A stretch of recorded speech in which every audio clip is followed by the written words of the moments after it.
Hello everyone, welcome to this series of videos where I've been talking about designing supply chains. We've been doing this over a few weeks. We talked about the gravity location model. We were specifically looking at analytical models in the design of supply chain, and we looked at the gravity location model for locating individual facilities. We've been going over the capacitated facility location model and how you can use this versatile model for many different scenarios. We looked at the basic capacitated facility location model where the idea is to locate facilities given certain capacities and so on. Next, we looked at a version of the model where you had single sourcing, where all demand going to a certain location had to come from a single source. Today, we're going to talk about how you can use the capacitated facility location model to manage mergers in supply chain. Right now, when mergers and acquisitions happen, there are lots of things that need to be managed. People need to be managed, resources need to be managed, and they have to be optimal, and in many cases supply chains have to be completely redesigned, and in some cases they don't redesign the supply chain, they sort of band-aids the things together, and we'll talk about that. So we'll do that using this case study that's in the textbook, which is the merger of Lightning Networks. This is in chapter 4, and I'll briefly discuss the idea and the case, and then we'll use that to understand how you manage mergers. There might be other issues that come up in mergers. So in this particular example, all the companies that exist are within the EU. So there are no multiple regulatory frameworks to consider. But imagine a company in the EU merging with a company in Asia, or a company in the EU merging with a company in the US. So there are multiple regulatory bodies that need to come into play, not just the EU regulatory bodies, but also the regulatory bodies, say, in the United States, right? So keeping all of that in mind, let's briefly discuss this example. And what I'll do in this video is we'll get started with some of the basic ideas, and I will break this up into multiple videos because this will definitely require, otherwise it'll take maybe 30-40 minutes in a single video, and that is unnecessary. All right, so in this example, Lightning Networks is a major satellite carrier, and SAT-TV is the largest satellite TV provider. So one is a wireless carrier, the other is a satellite TV provider.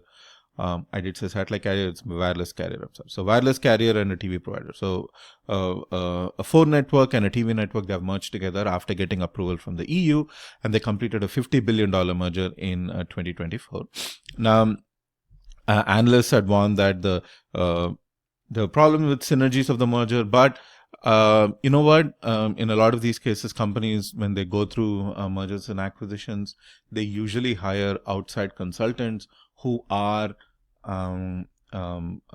experts in mergers and acquisitions, who help other companies either acquire other companies or merge with other companies, right? Assuming that all of that is done, we are looking at the case of Simone Durand, who is the senior vice president of Lightning, who was in charge of identifying some cost-reducing opportunities. And the way she's going to do that is looking at the distribution networks of the two companies. Now, each of these companies has its own distribution network, but remember that the distribution network works for different equipment. One is a cell phone carrier, and the other is a satellite TV provider, right? So she's trying to figure out how she can combine the two distribution networks to get some cost savings, right? So what both Lightning and Satellite TV did was they had these centralized warehouses where they would house all equipment, and let's say that somebody wanted to do some installation at somebody's house, or somebody had to provide some wireless service, then the technician would go to the warehouse, pick up the equipment, and go to the person's house, right? So there were already existing warehouses, and that is where the cost savings are likely going to be. Now, Lightning has served its products from 3 warehouses in Madrid, Spain, and Rotterdam, and Satellite has 3 warehouses located in Toulouse, Munich, and Budapest. So these are the 6 locations of the large warehouses. Now, for both of these companies, they've divided Europe into the usual zones. So just like in the US we have the 6 zones, in the US also there are, in the EU also 6 zones. You have the northwest, the southwest, the middle north, the middle south, the northeast, and the southeast. So it's divided into 6 different parts of the quadrant. You can say 6 quadrants, but sentence, I guess. Now each of these facilities, so if you look at the 6 facilities that are available, so the 3 facilities, Madrid, Rotterdam and Krakow, are specialized in wireless equipment.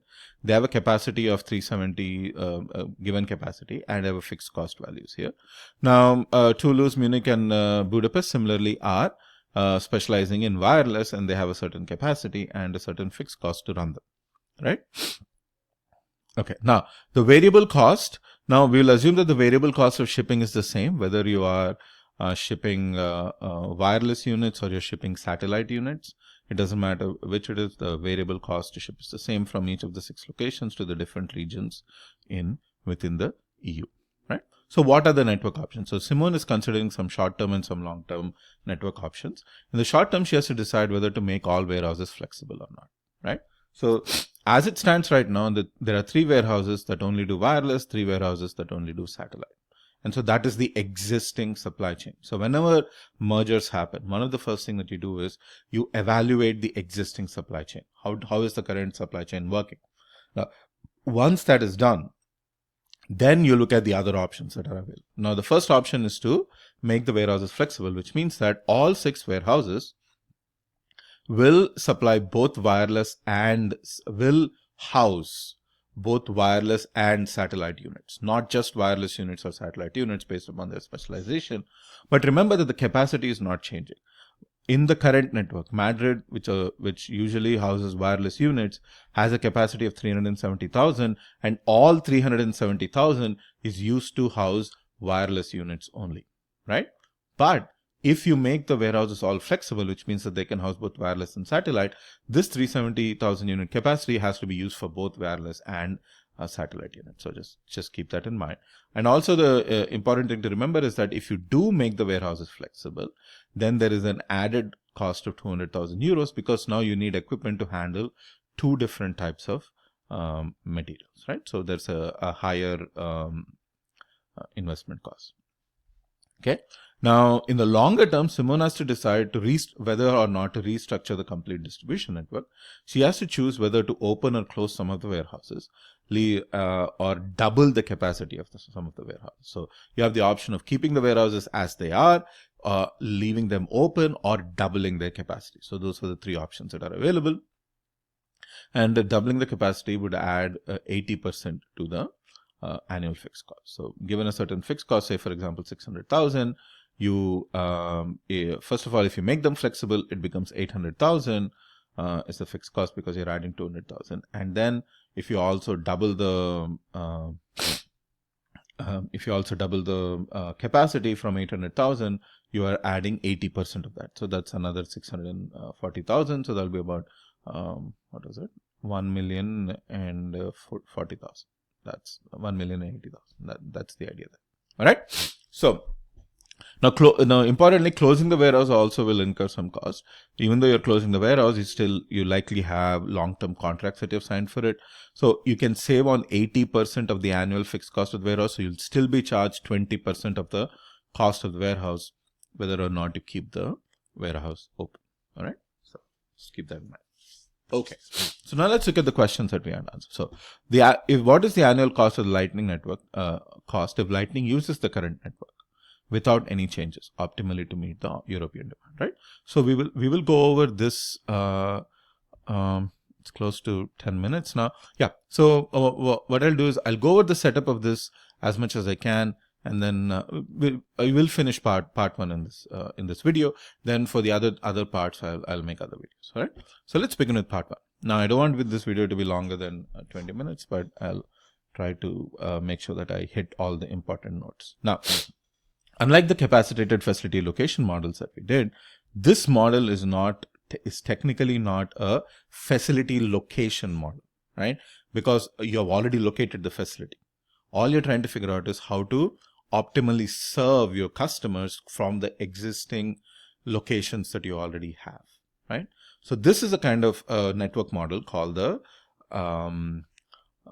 what is it called? The transportation model. So it's called the transportation model because you essentially have warehouses from which you're transporting materials to your customers. You're not deciding which of the warehouses are open, which of the warehouses are closed. There is no open close variable here. All variables are just Xij variables. There's no Yij variables, right? So we'll set this up in the usual way that we set up our demand.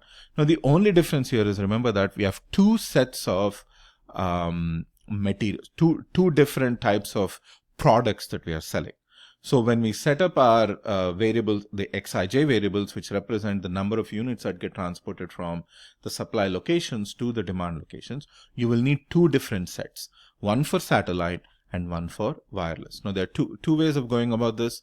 One is you completely divide them up into two different problems, solve the two different problems. You solve the satellite problem separately, you solve the wireless problem separately, because right now, currently, the supply chain is still split. You're not merged the supply chain yet. You're trying to figure out what's happening in the supply chain right now. So you can solve the wireless problem separately. You can solve the satellite problem separately and just add the cost together. So that'll be the total cost of the current existing network, right? So instead of doing that, I'll just do all of it together. So I'm going to leave the data as it is, or you know what? Let me move some of this data around so I can move that over there. And even this, I'll just move it up a little. I'm going to make some changes to this. Give me a second. I don't like. All right.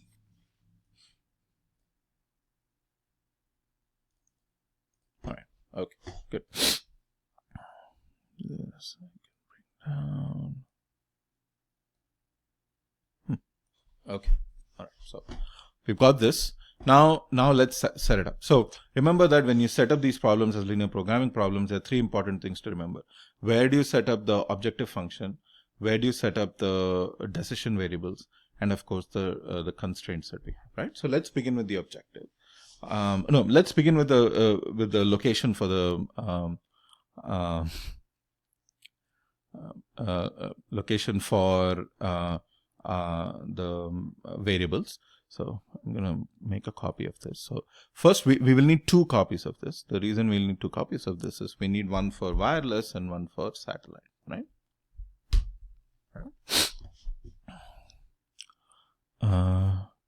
Actually, let me.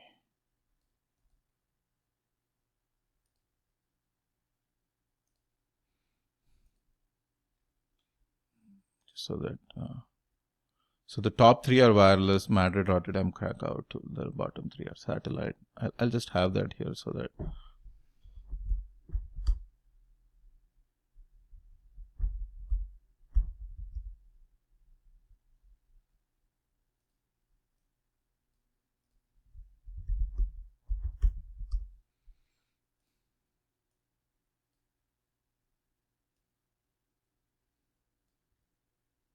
It's fine. Okay, so I'm going to call this the wireless variables, and these are the satellite variables. Right. Now, first things first, I'm going to get rid of all the data in here because these are now our decision variables. So because these are decision variables, I'm going to mark them as decision variables. As I usually like to do, I'm going to just color them with some color. I'm just going to say, do that there. No, let's not do that.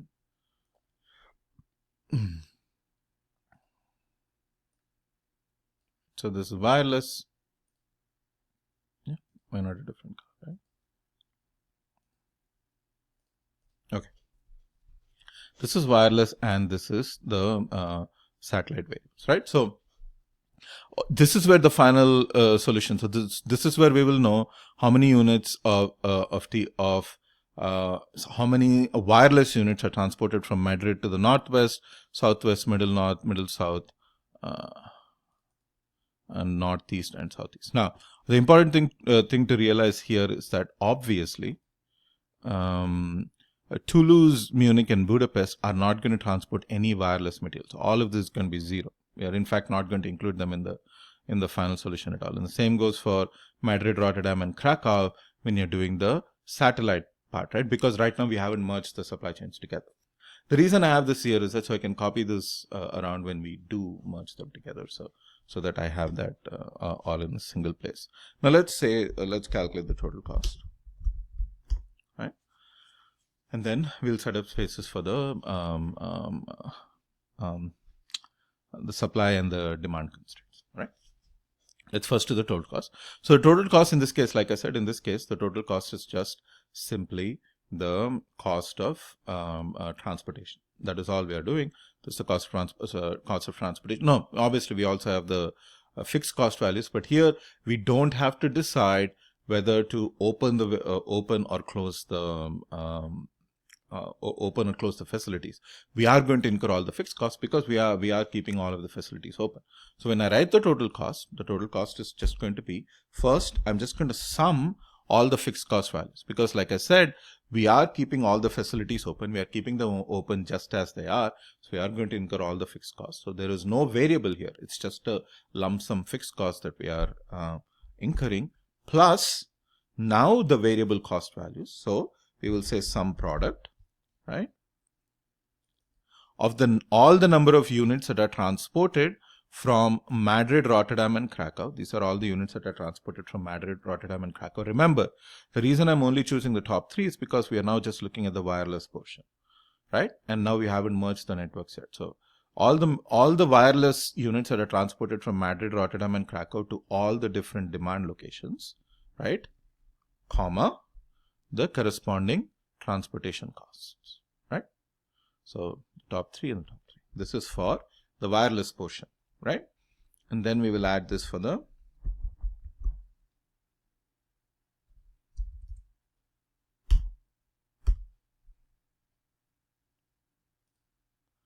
satellite portion. It's just the bottom 3. Remember, this is only because we haven't merged the networks yet, which we will do starting the problem number 2. All right, part 2 of the problem, right? So we have the total cost here, including the fixed cost and the variable cost values. So total cost is in here, and I'm going to make this green as I usually do for money. Now remember that this is the 3.158 million euros that they are incurring is just the fixed cost right now. Right now, all the variable cost values will be zeros because all of these numbers are zeros, right? Okay. Now let's write supply constraints and demand constraints, right? Now we can write the supply constraints and demand constraints for each separately, but we will set it up the usual way we do it.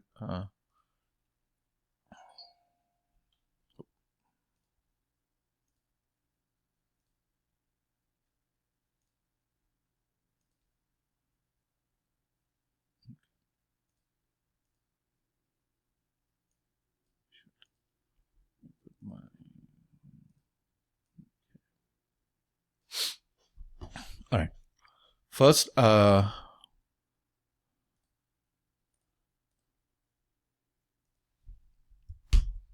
write the supply constraints.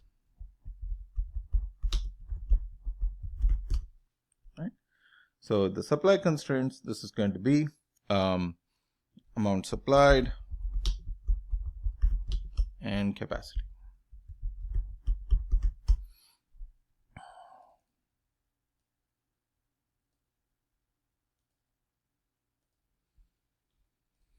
Okay, so what is the amount supplied out of Madrid? So remember that we are doing supply constraints here. The top 3 will be for wireless and the bottom 3 will be for satellite. So let me, including the type here. Just including that so you understand that. Right now we are separating the 2 networks. Right. So what is the amount supplied out of Madrid? So the amount supplied out of Madrid is the sum product of all the amount that is supplied out of Madrid, right? Everything that is supplied out of Madrid. This is the total supply coming out of Madrid, right there. Excuse me. And the capacity is, well, we know what the capacity is. So the capacity is 370,000. Hang on. Did I mess this up? Total cost? No, I didn't. Okay, so the capacity is 370,000, right? So we have that. Now the amount supplied, so I'm just going to copy it to the first 3 cells because this is just the formula for Rotterdam and that's the formula for Krakow. The capacity values, I can copy all the way down because the capacity values are all in a single place. So I've got the capacity values down. Now let's write the capacity constraints for the satellite variables, which will be the sum of all the satellite units that are supplied out of Toulouse, right? So everything going on. Remember that all of these numbers are going to be 0 and the bottom 3 rows are going to be zeros here, right? So everything going out of Toulouse, and there you go. I don't know why it came out as number. I just want it to be. There. All right. Okay, so this is the amount supplied, this is the capacity. So we have set up the supply constraints. Now next is the demand constraints, and we need two different sets of demand constraints, right? One for the wireless network and one for the satellite network. Here we were able to sort of put them together because we are separating the supply locations differently, but the demand locations are the same, but you're supplying both sets of units to the demand constraints. So let's write wireless demand first, and then we will write just copy that over here. Let's write the demand constraints here, and let's say wireless first.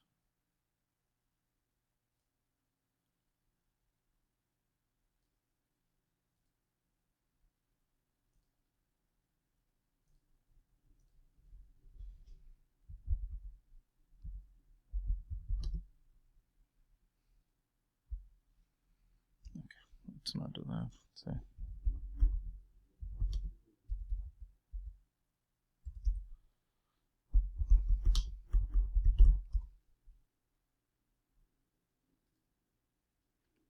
right. So this is the amount that is supplied. We'll say amount supplied. And demand. I guess I shouldn't have done that. Okay. Right. I'm just going to copy this over and paste it right there. I'm going to call this satellite. Right? So this is the amount supplied. Wait, the demands are the same. No, I think I messed up, right? Oh, I messed up. Okay.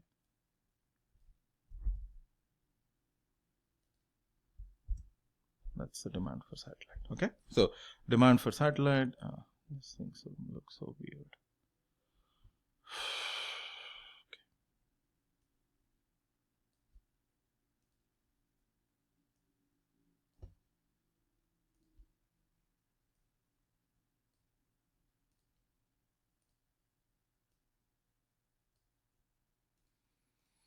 Okay, so let's write wireless demand. So wireless demand is the sum of everything coming into the Northwest from all of the three wireless suppliers, right?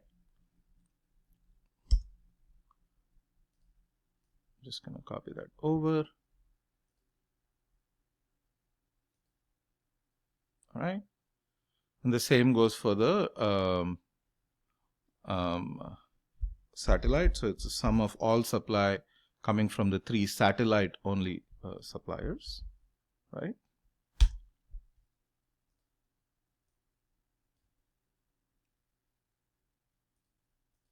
All right.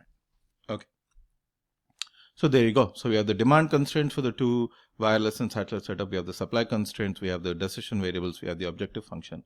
Everything is in. Now we just have to put it into solver and solve it, right? So move my face around again. Data solver, right? So the we can change that to LP. The objective first. The objective is right here, and we want to minimize our costs. So it's a cost minimization problem. The changing variable cells, there are two sets of changing variable cells. So let's choose them both. So you choose the first set. After you choose the first set, don't forget comma. If you don't put the comma, it'll just override the previous set. And then you choose the second one, right? So if you don't put the comma in between, it'll just override the first set, and then you lose everything in there, right? So the first set of decision variables B21 to G26, second set J21 to O26, right? Those are the two sets of decision variables. Now let's add the constraints. We'll begin with the supply constraints first. Supply constraints are all of these are the amounts supplied. They have to be less than or equal to the corresponding capacities. All right. Oops. See, I made that mistake. So choose amount supplied. K18 to K13, K8 to K13 is less than or equal to, don't forget to click here and then choose the capacity. I'm going to click on add. Let's write the two demand constraints. So right here, all of these numbers have to be exactly equal to the corresponding demand values. Click on add. All of these numbers here have to be exactly equal to the corresponding demand values. Now I'm going to click on OK. Now there is no binary constraint here. All of your locations are open, right? So that's the constraint. And let's see what the solution is. And there you go. That's our solution. So in this solution, should be. Sorry, I keep move. Should be general. That should also be general. I don't know why it comes up with dozen places like that. All right. So, according to this, 6.283 million is the cost of the distribution network right now. 6.283 million euros. And you'll notice that this is how the supply breaks down. The Madrid warehouse supplies everything in the southwest and everything in the middle south. Rotterdam, everything in the northwest, everything in the middle north, and Krakow, everything in the northeast and the southeast. So similarly, it's broken down. So these are automatically single sourced. If you notice, every demand location is sourced from the same supply location. Now the same supply location might supply two demand locations, but everything in one demand location is not broken up. And it looks like even the satellite demand is single source. Everything, Toulouse takes care of northwest and southwest, while Munich takes care of the middle north and the middle south, while Budapest takes care of northeast and southeast. And the total cost of the network is 6.283 million euros. All right. So this is already 30 minutes long, so I'm going to stop it here. But this is the evaluation of the current supply chain network. Now we'll talk about the merger options, and we'll do that in the further videos. All right. I'll see you all in the next video. All right. In the meantime, if you have any questions, don't forget to email me, and take care.